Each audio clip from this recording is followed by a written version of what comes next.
లాస్య తెలుగు వారికి పెద్దగా పరిచయం అక్కర్లేని పేరు. మ్యూజిక్ ఛానల్ యాంకర్గా పరిచయమైన లాస్య తన మాట తీరుతో పెద్ద ఎత్తున అభిమానులను ఆకట్టుకున్నారు. యాంకర్గా ఒకానొక సమయంలో ఎంతో బిజీగా ఉంటూ మంచి సక్సెస్ని అందుకున్న లాస్య ప్రస్తుతం యాంకరింగ్కి దూరంగా ఉంటున్నప్పటికీ బుల్లితెర కార్యక్రమాల్లో సందడి చేస్తున్నారు. అలాగే యూట్యూబ్ ఛానల్ రన్ చేస్తూ బిజీగా గడుపుతున్నారు. ఇకపోతే లాస్య ఇటీవల తనకు సంబంధించి శుభవార్తల్ని తెలియజేస్తున్న సంగతి తెలిసిందే. ఇటీవలే కొత్త ఇల్లు కొనుగోలు చేసి ఘనంగా గృహప్రవేశ కార్యక్రమాన్ని నిర్వహించారు. ఇలా తన సొంతింటి కల నెరవేరిందంటూ అభిమానులతో తన సంతోషాన్ని పంచుకున్నారు. అయితే తాజాగా ఈమె అభిమానులకు మరో శుభవార్తను వెల్లడించారు.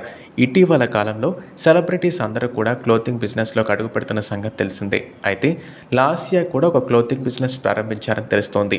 తాజాగా ఈ విషయాన్ని ఆమె సాక్షాత్తు శివయ్య సన్నిధిలో వెల్లడించారు. శివుడి ఆశీస్సులతో మరొక కొత్త చాప్టర్ ప్రారంభించబోతున్నామంటూ ఆమె తన బిజినెస్కి సంబంధించి వివరాలను వెల్లడించారు. శివయ్య ఆలయంలో ఆమె తన బిజినెస్కి సంబంధించి పూర్తి వివరాలను తెలియజేస్తూ ఒక వీడియో షేర్ చేశారు. ప్రస్తుతం ఇది వైరల్ అవుతుంది.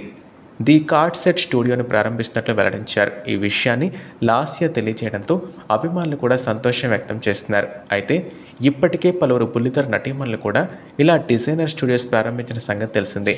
తాజాగా లాస్య కూడా బిజినెస్ ప్రారంభించడంతో అభిమానులు కంగ్రాట్స్ తెలియజేస్తూ కామెంట్స్ పెడుతున్నారు.